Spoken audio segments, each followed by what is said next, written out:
Everyone is talking about the goals, the drama, and the massive scores from the opening matches. But if you look past the headlines, the top teams are hiding some massive, fatal flaws. If you want to know why Germany's 7-1 win wasn't as perfect as it looked, or why Brazil and the Netherlands are in serious tactical trouble, let's go beyond the basic analysis in under 3 minutes.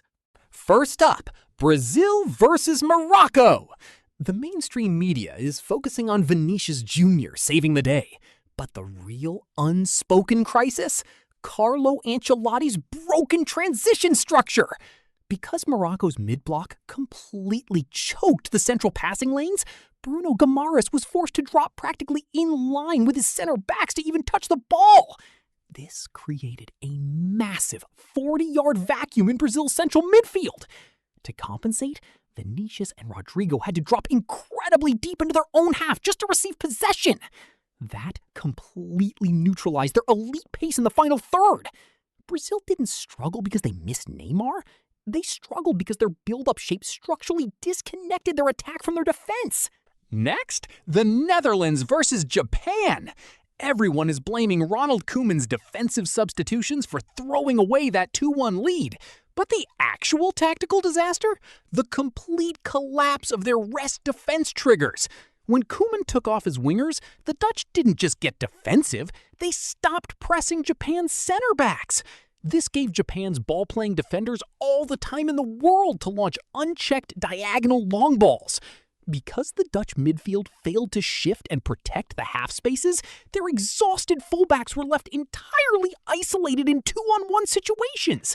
It wasn't just a bad substitution, it was a total breakdown of structural discipline under pressure. And finally, Germany's 7-1 blowout of Curaçao. It looks like a masterclass on paper, but the first 25 minutes exposed a terrifying vulnerability: the Kimmich-Andrich vacuum. During defensive transitions, Germany's double pivot failed to track back or screen passing lanes. Curaçao, a World Cup debutante, repeatedly cut right through Germany's midfield with basic vertical passes, leaving Antonio Rudiger and Jonathan Tah completely exposed in high-risk 2v2 situations. Against Curaçao, Germany got away with it because of sheer talent disparity. But against a team with elite counter-attacking runners, this exact transition flaw is a recipe for a quick exit. 3 games, 3 massive structural issues hidden behind the goals. Which of these 3 flaws do you think is the most fatal? Let me know in the comments below, hit subscribe, and I'll see you in the next one.